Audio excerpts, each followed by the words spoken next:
Suraram police స్టేషన్పై ACB అధికారులు దాడి చేశారు. రత్నాకర్ సాయిరాజ్ అనే వ్యక్తిపై గాజుల రామారంలో గల ఓ భూ తగాదా విషయంలో సూరారం పోలీస్ స్టేషన్లో కేసు నమోదైంది.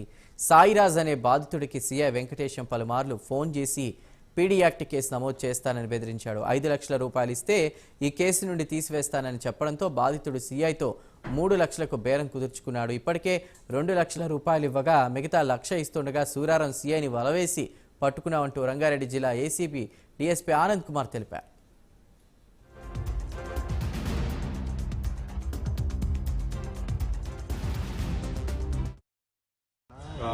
డిఎస్పీ ఏసీబీ రంగారెడ్డి రేంజ్ మాకు సాయిరాజ్ గారు అని చెప్పేసి ఒకరు కంప్లైంట్ ఇవ్వడం జరిగింది.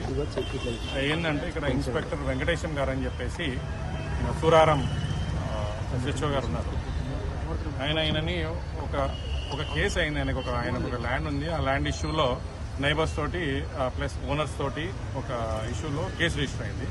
కేసు రిజిస్టర్ అవ్వడం వల్ల కేసు రిజిస్టర్ అయింది. నీ పైన రౌడీ షీట్ ఓపెన్ చేయకుండా ఉండడానికి ఒక 3 లక్షల రూపాయలు కావాలని ఇనిషియల్గా డిమాండ్ చేసిండు. తర్వాత రిక్వెస్ట్ చేస్తే ఆ 3 లక్షలని 2 లక్షలకి తగ్గించాడు. సో ఇక విధిలేని పరిస్థితులలో అతను వాళ్ళ భార్య యొక్క బంగారాన్ని కుదబెట్టి ఒకసారి 1 లక్ష ఇంకోసారి 1 లక్ష అట్లా 2 లక్షల రూపాయలు ఆల్రెడీ ఇవ్వడం జరిగింది. తర్వాత అతని ల్యాండ్లో అంటే ఒక అగ్రిమెంట్ చేసుకున్నాడు. ఒక ల్యాండ్ ఆ ల్యాండ్లో డెవలప్మెంట్ వర్క్ చేసుకుంటా అంటే 5 లక్షల రూపాయలు డిమాండ్ చేశాడు. అప్పుడు ఆ డబ్బులు మొత్తం ఇచ్చే వరకు నువ్వు డెవలప్మెంట్ వర్క్ చేసుకోవడానికి వీల్లేదని చెప్తే ఆయన రిక్వెస్ట్ చేసి పార్ట్ పేమెంట్ కింద ఈరోజు 1 లక్ష రూపాయలు ఇస్తానని చెప్తే సరే అంటే ఈరోజు 1 లక్ష రూపాయలు ఇస్తున్నప్పుడు రెడ్ హ్యాండెడ్గా పట్టుకోవడం జరిగిందండి. ఈరోజు 1 లక్ష రిసీవ్ చేసుకున్నాడు.